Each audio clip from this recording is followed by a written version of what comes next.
대통령의 얼굴에 멍과 주사 바늘 자국은 선명한데 정작 미용 시술을 한 사람은 찾아볼 수 없습니다.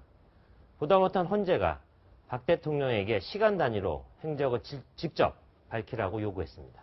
정책사회부 임도현 차장과 함께 조금 더 자세한 이야기 나눠보겠습니다. 어서 오세요. 네, 어서 오세요. 안녕하세요. 네, 조금 전 리포트에서도 봤는데 네. 어쨌든 조혁대의 마지막 증언할 수 있는 퍼즐로 여겨졌는데 오늘 뭐 우리가 원하는 증언 나오지 않았습니다. 네. 그동안 어떤 분들이 어떤 증언을 했는지 한번 정리를 좀 해주시죠. 예, 핵심 인물은 보신 대로 4명인데요. 네. 그중에 먼저 이제 외부 인물 2명을 뽑자면 역시 이제 의료인들입니다. 가장 관심을 끌었던 인물이 바로 김영재 원장입니다. 김영재 원장. 네. 이 김영재 원장은 이 청문회에서도 부부 동반으로 청와대 관저까지 한 5번 갔다는 얘기는 인정을 했지만 네. 그러나 대통령의 얼굴에 미용 시술했다는 부분에 대해서는 여러 번 아니라고 부인을 했습니다. 부인했죠. 그 다음 관심이 가는 부분은 정기양 전 대통령 자문입니다. 네. 왜냐하면 이 정기양 교수의 전공이 피부과입니다. 아하. 현재 연대의대 피부과 교수인데 네네.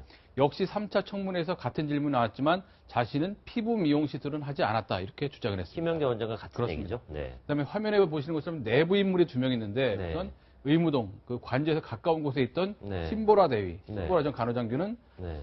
주사 처치는 자신은 한 적은 없고 조효옥 대위가 다 했고 자신은 네. 가글액만 전달했다 네. 이렇게 주장을 했습니다. 네. 그래서 마지막 남았던 인물이 바로 오늘 청문회에 나온 조여옥 대위인데 그렇죠. 본인은 상대적으로 거리가 좀 먼 의무실에 이제 근무를 했고 네. 그러나 배곡 주사나 감초 주사 같은 것을 주사한 적이 있느냐는 질문에 대해서 네. 네. 처방받으면은 주사한 적은 있지만 네. 그러나 얼굴에 주사를 놓은 적은 없다 아하. 이렇게 강조했습니다.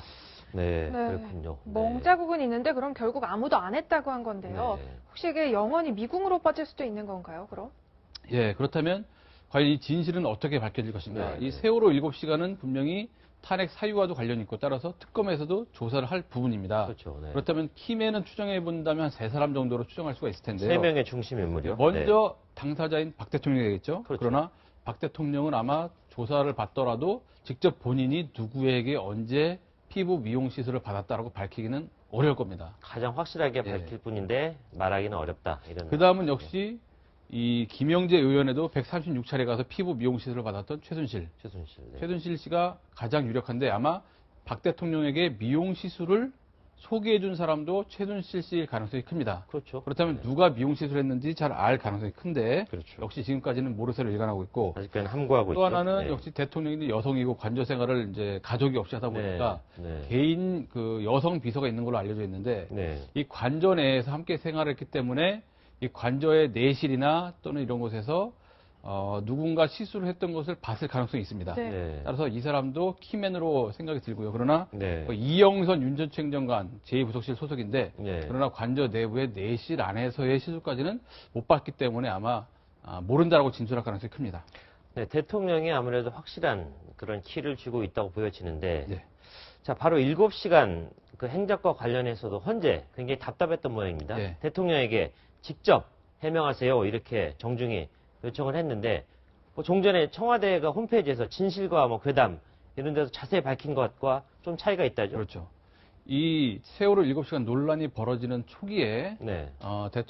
청와대 쪽에서는 이 논란이 다 오보다, 괴담이다 해서 아예 네. 이것이 팩트입니다라는 내용의 그렇죠. 내용을 청와대 홈페이지에 게시했습니다. 굉장히 자세하게 시간별로 그렇습니다. 했던 느낌이 듭니다. 이걸 보면은 거의 10분에서 20분 간격으로 오전 10시에 최초 보고를 받은 뒤에 네. 계속해서 보고를 받거나 지시한 것으로 되어 있습니다. 서면이나 전화로 네. 계속 보고를 받고 그러나 지시했다. 이 이렇게 내용을 자세히 따져보면 네. 하나의 착시 현상이 들어가 있습니다. 아하. 뭐냐면 저것은 시간 간격을 고려하지 않은 그야말로 시간대의 길이를 생각하지 않은 그런 자료인데 아하. 자세히 따져보면 네. 점심이 지난 뒤에 오후 1시 13분에 네. 130명을 구조했다는 잘못된 유선 보고를 국가안보실장으로부터 받습니다. 받았죠. 네. 그런데 그 다음에 국가안보실장에게 다시 한번 이제 전화로 이제 대통령이 지시를 하게 되는데 그렇죠. 문의를 하게 되는데 그때까지 시간이 무려 58분입니다. 거의 1시간이 걸렸군요. 네. 홈페이지에 들어가서 청와대가 설명한 것을 보면 촘촘하게 돼 있지만 사실은 시간을 대입해 보면